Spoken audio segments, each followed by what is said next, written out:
Assalamualaikum warahmatullahi wabarakatuh. Saya Mirza Anugrah, Ketua Kopri Tali Jagat. Di sini saya akan memperkenalkan pemantik dalam sharing Kopri pada pagi hari ini, yakni dari kader Rayon Tali Jagat, sahabat Wulandari, dan dari Biro Kaderisasi Kopri PKPMI Linak Song Unusida, sahabat Tia Sidatul Ulang. Di sini kami mengangkat tema gaya kepemimpinan perempuan dalam keefektifan organisasi. Sedikit yang akan saya ulas tentang kepemimpinan perempuan, yakni perempuan yang berkembang di masyarakat baik dari aspek reproduksi, ekonomi, sosial, politik, dan kepemimpinan Islam, bahwa selama ini perempuan hanya ditempatkan sebagai anggota, bukan sebagai pemimpin. Hal ini dilihat dari perempuan yang kurang aktif di organisasi kemasyarakatan dan tidak memiliki keberanian. Pasti di dalam diri kita kan ingin ada rasa ingin menjadi seorang sosok pemimpin. Lah, terkadang yang membuat rasa percaya diri kita turun itu bukan dari kita sendiri, tetapi dari lingkungan kita. Terkadang masyarakat itu mempunyai stigma yang jelek bagi perempuan, bahwa kita sebagai perempuan itu tidak pantas untuk melanjutkan pendidikan ke jenjang yang lebih tinggi. Toh ujung-ujungnya kita sebagai perempuan kan ya kembali lagi ke dapur, pasti kan juga ikut kepada suami kalau sudah menikah. Lah, dari stigma itu seharusnya kita itu harus memiliki rasa percaya diri yang semakin tinggi, bahwa kita itu mampu untuk membuktikan apa yang mereka katakan itu tidak benar semuanya, bahwa pemimpin perempuan itu juga perlu adanya untuk hal-hal yang positif di kedepannya. Itu sedikit gambaran yang bisa saya berikan. Barangkali ada dari sahabat Tia maupun sahabat Mirza bisa memberikan sharingan kepada sahabat-sahabat lainnya. Oke, kan di dalam pembahasan kita pada pagi hari ini kita membahas tentang gaya kepemimpinan perempuan.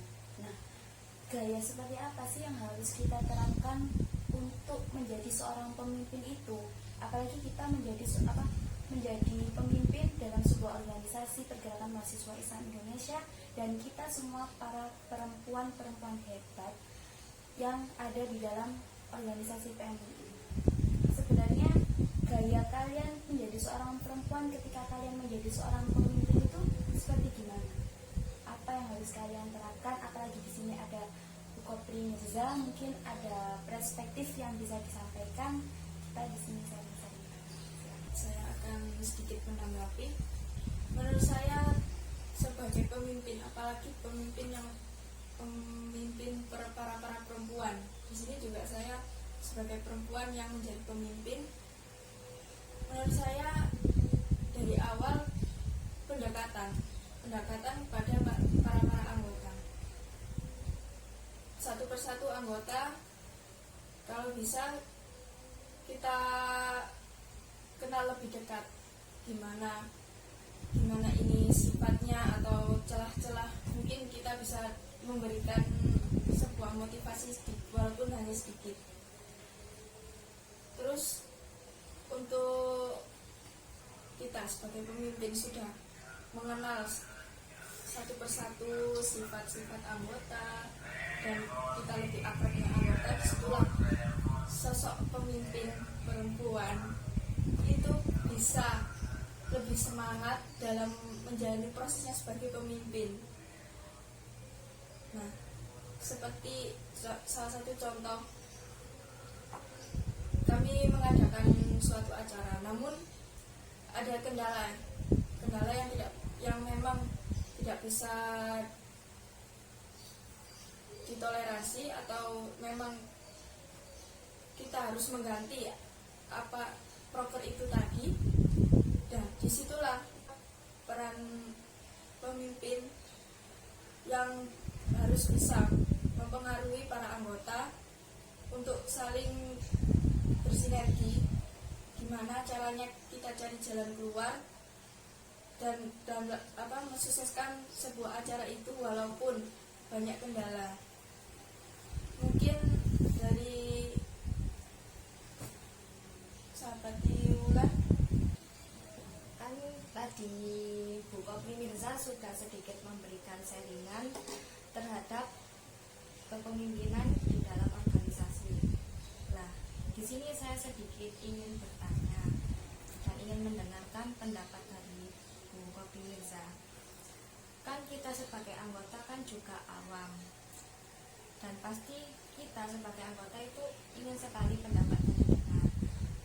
Bagaimana sih caranya kita supaya ingin tahu bagaimana pendapat kita didengar oleh pemimpin kita? Dan ketika kita sudah mengetahui, ada anggota lain yang belum paham dan belum mengetahui kenapa sih pendapat kita tidak didengar. Menurut panjenengan bagaimana? Ya, kalau menurut saya untuk pendapat yang tidak didengar, mungkin kita bisa kembali mengadakan sharing-sharing. Maksudnya kita evaluasi kembali mana pendapat yang didengar. Mungkin yang pendapat yang didengar itu bisa jadi menjadi salah satu jalan keluar dalam suatu masalah di organisasi itu. Jadi kita sebagai pemimpin juga harus adil. Siapapun itu yang memberikan pendapat kita tampung, lalu kita saring kembali mana yang lebih pantas, maksudnya yang lebih pantas untuk dijalankan pendapat itu tadi. Saya akan memberikan konsep mengenai kepemimpinan menurut Ki Hajar Dewantara, yang dimana ada sebuah peribahasa, yakni ing ngarsa sing tulodo ing madya mangunkersa tuturi handayani. Sini saya akan membedah peribahasa itu satu persatu ya. Ing ngarsa sing tulodo, gimana kita seorang pemimpin harus menjadi panutan para anggotanya, harus memiliki power yang besar untuk mempengaruhi para anggota-anggotanya. Yang kedua, ing madya namung kersa, kita harus membangun motivasi ataupun semangat yang sangat tinggi, dan kita harus pandai-pandai membaca situasi yang ada di dalam diri anggota masing-masing. Yang ketiga, tuturi handayani, yaitu kita harus memiliki jiwa-jiwa yang semangat dan memberikan dorongan kepada para anggota itu tadi. Tidak hanya memberikan dorongan aja, tapi kita harus memfasilitasi untuk memberikan sebuah bekal buat para anggotanya kita. Kita tidak hanya menyuruh, ataupun kita tidak hanya memberikan kayak gini, memberikan buku, tidak hanya menyuruh, tidak hanya tapi kita harus memfasilitasi. Apalagi kita menjadi seorang pemimpin, itu kita harus mengayomi, kita juga harus merangkul seluruh anggotanya, bahkan yang aktif maupun yang belum aktif. Selanjutnya, kita menjadi seorang pemimpin, kita juga harus memegang 4 prinsip yang ada di Ahlussunnah wal Jamaah.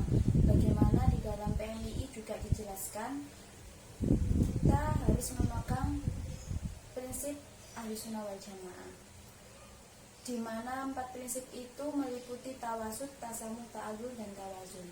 Yang memiliki makna tawasud itu adalah kita memiliki sifat pertengahan, yakni moderat. Kita tidak memilih ekstrim kiri ataupun ekstrim kanan, tapi kita ada di tengah-tengah. Yang kedua, tasamuh, kita harus memiliki sikap toleransi. Yang ketiga, ta'adul, yaitu kita harus berbuat adil kepada siapapun. Apalagi kita ketika menjadi seorang pemimpin, kita juga harus adil kepada anggota-anggota kita. Nah, kita masukkan ke dalam pembahasan yang telah dipaparkan oleh Mbak Ulan atau Bu Kopri Mirza. Biasanya ketika ada anggota yang berpendapat, tapi anggota itu tidak merasa bahwasanya pendapatnya anggota itu tadi diterima, kita sikap pemimpin itu kita harus bagaimana?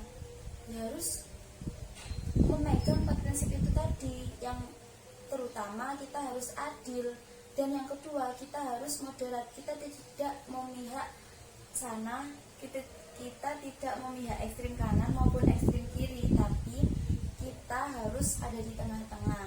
Bagaimana caranya kita menjadi pemimpin itu harus memberikan pengertian, harus memberikan pemahaman kepada anggota itu tadi. Ketika anggotanya itu merasa pendapatnya belum diterima oleh pemimpin itu, ya bagaimana caranya kita menjadi seorang pemimpin harus menjelaskan kepada anggota itu tadi. Kita harus memberitahukan, kita harus pendekatan emosional dengan cara yang baik-baik. Kita menjadi seorang pemimpin itu harus bersikap dingin. Memang anggota kita itu anggota kita kan masih baru, otomatis gak semua anggota itu paham mengenai sifat kepemimpinan itu bagaimana. Nah, dapat saya sampaikan, mungkin ada tanggapan atau gagasan yang lain. Ya, sedikit, bukan sedikit sih, ya setuju saja dengan apa yang telah disampaikan dari sahabat dia, bahwa dalam penerapan 4 prinsip Aswaja itu perlu, karena saya juga membaca dari artikel yaitu strategi pengembangan Kopri, bahwa Kopri yang juga bagian dari instrumen ideologi Aswaja hendaknya bisa mengurai secara sistematis tentang Aswaja dan melakukan pembacaan ulang konteks kekinian terkait kebutuhan perempuan itu tadi. Nah, dari kita bisa memahami dari 4 prinsip itu, mungkin itu akan terbentuk gaya kepemimpinan perempuan yang efektif dalam organisasi. Dan itu sedikit yang bisa saya sampaikan. Mungkin ada gambaran lagi dari Kopri Mirza. Saya akan menanggapi soal keefektivitasan seorang pemimpin dalam organisasi, yakni berhasilnya pemimpin itu memimpin dan mempengaruhi, maksudnya membawa pengaruh baik kepada anggota dalam artian bisa kita mengajak para anggota untuk mengembangkan organisasi itu, membuat organisasi itu menjadi semakin maju. Dalam contoh, organisasi ini mengadakan acara, kita sebagai seorang pemimpin harus dapat mempengaruhi para anggota untuk bagaimana caranya acara ini dapat sukses, berjalan dengan lancar. Disitulah peran pemimpin sangat dibutuhkan, dalam artian sebagai penyemangat para anggota agar terstimulasi semangatnya, para anggota tetap komitmen dalam tujuannya di organisasi itu sendiri. Saya akan menambah ya, efektivitas sendiri kan di dalam KBBI itu kan bahasanya suatu keadaan yang menunjukkan tingkat keberhasilan atau pencapaian suatu tujuan yang diukur dengan kualitas waktu yang sesuai dengan apa yang telah kita rencanakan sebelumnya. Ketika kita menjadi pemimpin, kita itu harus bisa mengatur waktu, memanajemen waktu. Kita juga harus bisa memfasilitasi para anggota. Kita juga harus patut menjadi contoh yang baik di dalam sebuah organisasi. Efektivitas organisasi yang saya tangkap itu ketika kita diamanai menjadi seorang pemimpin, otomatis kita harus melakukan atau menyeimbangkan tanggung jawab kita di dalam organisasi. Tidak hanya kita mementingkan satu organisasi aja, tapi ketika kita diberikan tanggung jawab kepada organisasi satu ataupun organisasi lainnya, otomatis kita harus berjalan efektif secara bersamaan. Meskipun kita tanggung jawab berada di internal maupun eksternal, namun tanggung jawab keduanya itu harus berjalan secara efektif. Caranya itu bagaimana? Kita harus pandai-pandai memanajemen waktu. Ketika kita memanajemen waktu, itu tumbuhlah suatu tanggung jawab kita akan maksimal keduanya. Selain manajemen waktu, tapi kita juga harus saling bersinergi antara kegiatan internal ataupun eksternal. Meskipun kita keduanya itu diberi tanggung jawab dua-duanya, tapi kita harus berjalan secara bersamaan. Mungkin itu ada yang bisa menanggapi atau gimana? Ya, baik sekali gambaran dari Bu Kopri Mirza dan sahabat dia tentang keefektivitasan dalam memimpin sebuah organisasi. Dan nggak melulu semua pemimpin itu harus laki-laki. Dari gambaran yang mereka sampaikan saja sudah mewakili bahwa sosok perempuan itu mampu, dan mereka bisa membuktikan bahwa mereka itu tidak hanya dominan dalam perasaannya, tetapi mereka itu sangat mampu dalam memimpin. Dan dalam hal itu, bahwa di sini intinya Kopri itu tidak hanya baperan, bahwa intinya Kopri itu tidak hanya baperan, tetapi mereka bisa membuktikan bahwa mereka itu mampu berperan dalam keefektivitasan memimpin organisasi. Demikian penjelasan tentang gaya kepemimpinan perempuan dalam keefektivitasan organisasi. Selanjutnya kita lanjut sesi menjawab pertanyaan dari salah satu kader Rayon Tali Jagat. Baik, saya akan membacakan pertanyaan satu persatu. Satu, apa bentuk implementasi kritis dan transformatif pasca SIG ini dalam kaderisasi? Mungkin bisa terlebih dahulu. Ya, terima kasih. Pertanyaannya kan apa bentuk implementasi kritis dan transformatif pasca SIG? Di sini saya berkaca dari diri saya pribadi saja. Ketika saya sebelum dan masuk ke PMI, ketika dalam hal saya belum masuk ke dalam PMI, yaitu sebuah organisasi kaderisasi pergerakan mahasiswa Islam Indonesia, saya dalam diri saya itu pertama rasa tidak percaya diri, dan selalu terbayang bahwa pantas nggak sih saya ini sebagai mahasiswa, apalagi perempuan, mampu menjadi seorang pemimpin itu tadi.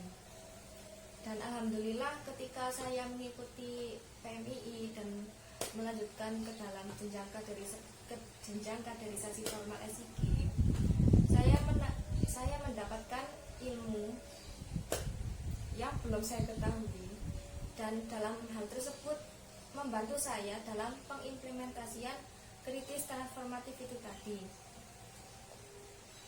Nah, dari adanya saya mengikuti kegiatan tersebut, rasa percaya diri saya itu semakin bertambah, dan saya yakin bahwa saya itu mampu memimpin dalam sebuah organisasi kelak yang akan diamanahkan kepada saya.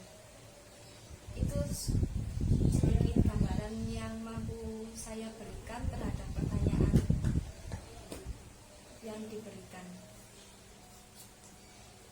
Baik, lanjut ke pertanyaan kedua, yakni upaya apa yang Anda lakukan selaku kader jika di lingkungan atau organisasi masih kental dengan adanya budaya patriarki? Dari pertanyaan tersebut, upaya apa yang saya lakukan? Upaya saya yang bisa saya lakukan Saya hanya bisa melakukan apa yang menjadi kewajiban saya sebagai seorang mahasiswa, sebagai seorang anak, sebagai intinya apa ya, sebagai seorang perempuan. Ketika masyarakat di lingkungan rumah saya masih kental dengan budaya patriarki, saya hanya bisa membuktikan dengan mengikuti hal-hal positif yang diberikan oleh kampus maupun organisasi yang saya ikuti, bahwa nggak melulu apa yang mereka pikirkan dan tertanam di pemikiran mereka bahwa perempuan itu harus di rumah saja, apalagi ada patriarki, yaitu masak, manak, masak.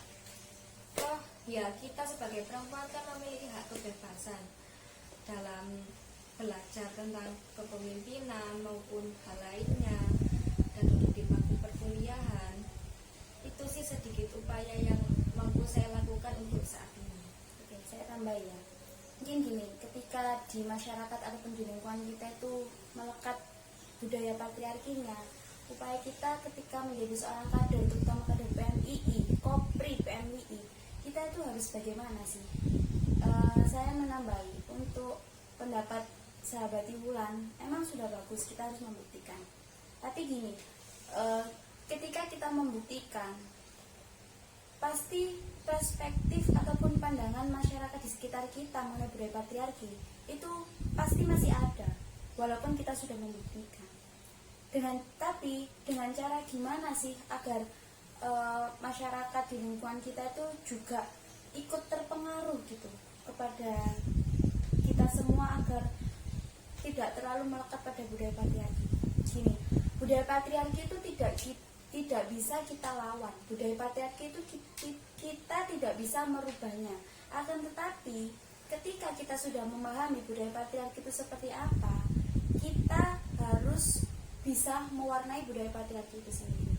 Misalnya nih, budaya patriarki itu kan sudah ada dari zaman dahulu, dari zaman nenek-nenek moyang kita. Otomatis kan masyarakat itu kental banget gitu budaya patriarkinya, tidak bisa dilawan ataupun tidak bisa diubah ataupun tidak bisa dihapuskan budaya patriarki itu sendiri. Kita hanya bisa mewarnai budaya patriarki itu sendiri. Dengan cara apa? Gimana sih maksudnya kita mewarnai itu kayak gimana? Nah gini, ketika di lingkungan sahabat Wulan itu budaya patriarkinya sangat kental, entah itu apa perempuan itu kok pulangi malam kayak gini, kan sebenarnya kan di dalam budaya patriarki itu sendiri tuh tidak boleh, perempuan itu tidak boleh pulang malam, perempuan itu tidak boleh menjadi seorang pemimpin, perempuan itu tidak boleh berpendidikan tinggi atau lain-lain.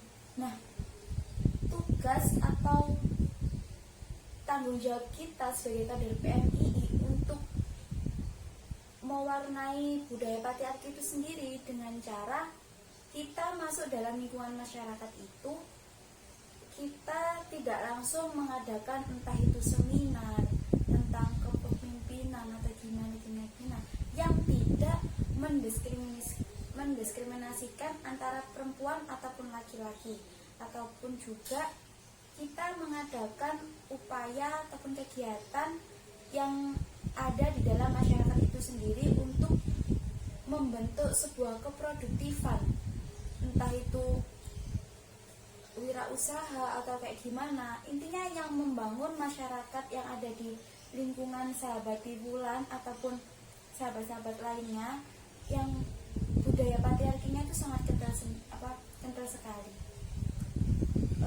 Mungkin ketika kita tidak bisa mewarnai di dalam masyarakat itu sendiri, kita tidak boleh menyerah, kita tetap terus melakukan upaya itu pada lingkungan masyarakat itu tadi. Ketika kita mencoba hal satu pun, itu gagal, kita harus terus mencoba lagi sampai kita sukses dan berhasil di dalam lingkungan masyarakat itu tadi. Ingat ya, kita tidak bisa melawan ataupun menghapuskan budaya patriarki. Kita hanya bisa mewarnai budaya patriarki, karena budaya patriarki itu sudah sangat lekat pada masyarakat, terutama di Indonesia. Karena budaya patriarki itu sendiri sudah terlahir dari nenek-nenek. Baik, kita lanjut ke pertanyaan ketiga, yakni tentang KOPRI. KOPRI sendiri itu apa? Dan posisi KOPRI di PMI itu apa? Mengapa hanya menjadi wadah bagi kader PMI putri? Mengapa tidak putra? Bukankah secara langsung itu mendiskriminasi kader putra? Berikan alasan yang logis. Mungkin itu bisa sambil dijawab sama KOPRI-nya juga ya. Bisa. Nanti saya tambahin. Ya, KOPRI sendiri menurut saya itu KOPRI suatu badan semi otonom yang mewadahi kita sebagai kader PMI Putri PMI supaya mampu mengembangkan bakat dan minat dalam organisasi PMI ini. Dan posisi KOPRI di PMI menurut saya pribadi, mungkin kalau ada kesalahan atau yang kurang tepat nanti ditambahi oleh sahabat Mirza dan sahabat Tia. Posisi KOPRI di PMI menurut saya itu sebagai sahabat, sebagai teman penyeimbang, bahwa kita KOPRI itu bukannya kita itu sok-sokan untuk memimpin, tetapi kita itu ingin menyeimbangi dan membantu untuk bersinergi antara pemimpin perempuan ataupun kader PMI Putri dan kader PMI Putra untuk mewujudkan tujuan dari organisasi PMI itu sendiri. Dan di sini sama sekali KOPRI itu tidak mendiskriminasi kader PMI Putra, tetapi ketika adanya KOPRI di PMI, kita itu memberikan wadah atau tempat untuk kader PMI Putri mengembangkan bakat dan minat yang dimiliki untuk terwujudnya suatu organisasi yang mampu menyempurnakan dalam melaksanakan atau mewujudkan apa yang termaktub dalam tujuan PMI tersebut, yaitu terbentuknya pribadi Muslim Indonesia yang bertakwa kepada Allah Subhanahu wa Ta'ala, berbudi luhur, berilmu, cakap, dan tanggung jawab dalam mengamalkan ilmunya, dan komitmen memperjuangkan cita-cita kemerdekaan Indonesia. Lah, dari hal tersebut kan kita sebagai sama-sama kader PMI, kita itu seharusnya saling menguatkan dan tidak ada rasa mendiskriminasi dalam diri kita pribadi itu atau kecemburuan dari kita sesama anggota. Nah, cukup itu yang mampu saya berikan. Mungkin ada sharing dari sahabat-sahabat ini. Saya sedikit menambahi saja.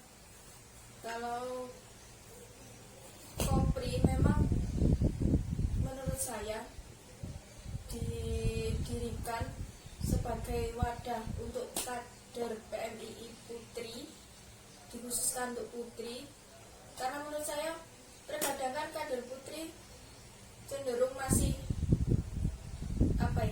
ada keraguan untuk memimpin, untuk bergabung dengan organisasi. Nah, di sini dengan adanya KOPRI kita bisa menampung seperti kayak mungkin bukan keluar ya, seperti bakat, minat dan bakat dari kader-kader putri. Nah, di situ kita bisa saling memberikan semangat dan mengembangkan bakat masing-masing dari kader putri. Kalau untuk mendiskriminasi itu sama sekali tidak, karena kita juga dalam organisasi PMI ini sebagai badan semi otonom, jadi maksudnya kita itu juga di posisi ini kita membantu juga di kepengurusan ataupun di PMI sendiri agar lebih progresif lagi gitu. Jadi tidak ada yang namanya mendiskriminasi kader putra dan menjunjung tinggi kader putri, itu sama sekali tidak ada. Kita di Kopri hanya mengembangkan bakat-bakat dari kader PMI Putri sendiri. Mungkin itu saja dari saya. Oke, saya akan menambah ya. Kopri itu sebenarnya apa sih? Kopri itu wadah untuk para perempuan yang ada di dalam organisasi PMII. Dan kalian harus tahu, mengapa sih kok harus ada Kopri dalam PMII? Kita mengulas dalam sejarah Kopri sebelumnya ya.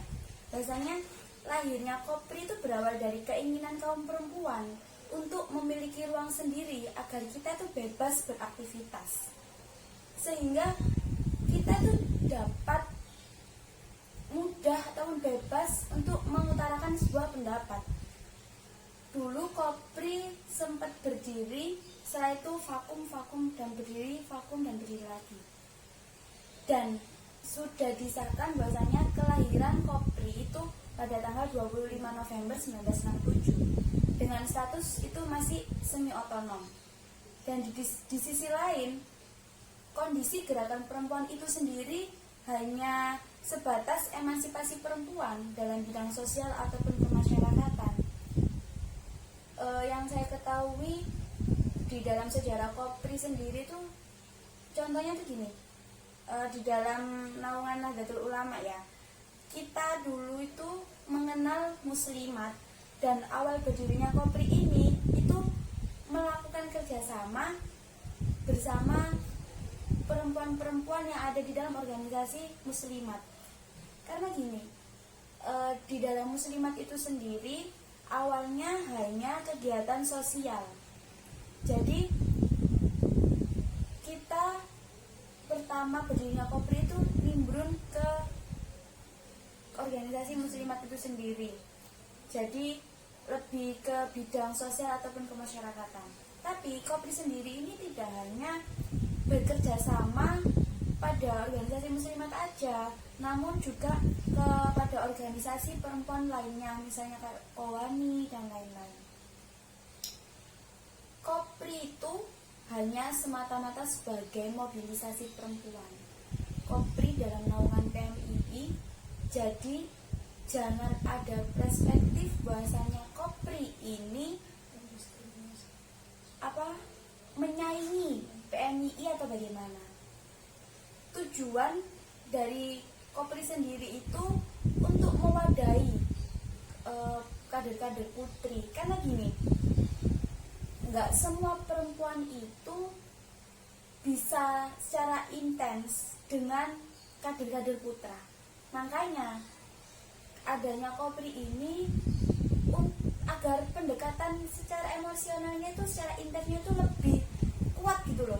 Kan terkadang nggak semua perempuan itu fair ke laki-laki gitu kan. Adanya Kopri ini lebih ke pendekatan secara intensnya itu lebih lebih kuat gitu loh untuk berproses. Jadi gini, karena dirasa adanya Kopri ini perlu untuk merorganisir kekuatan perempuan yang lebih intens. Itu sih. Mungkin kalau ada tanggapan ataupun pendapat yang lain, monggo didiskusikan ataupun sharing-sharing bareng di lain waktu. Baik, terima kasih untuk tanggapan dari sahabat Tia dan sahabat Bulan. Sebelum diskusi atau sharing bareng Kopri hari ini ditutup, mungkin ada prakata dari sahabat Tia dan sahabat Bulan. Sedikit prakata dari saya. Jangan sengaja pergi untuk dicari, karena kesadaran dan tanggung jawabmu lah yang membuat dirimu itu sangat berarti. Salam pergerakan. Oke, dari saya, merangkul para perempuan untuk lebih bersemangat dan berpikir luas, bukan diam lalu tertindas. Salam pergerakan. Demikian acara sharing bareng Kopri hari ini, sedikit prakata dari saya, yakni menjadi Kopri yang tangguh, tak banyak mengeluh, karena kita bergerak bersama, bukan sendirian. Akhirul kalam, terima kasih yang telah menyaksikan. Cukup sekian dari kami. Wallahul muwaffiq ila aqwamit thoriq. Wassalamualaikum warahmatullahi wabarakatuh. Salam pergerakan. Akulah embun tetesan tradisi, melawan matahari mencipta pelangi.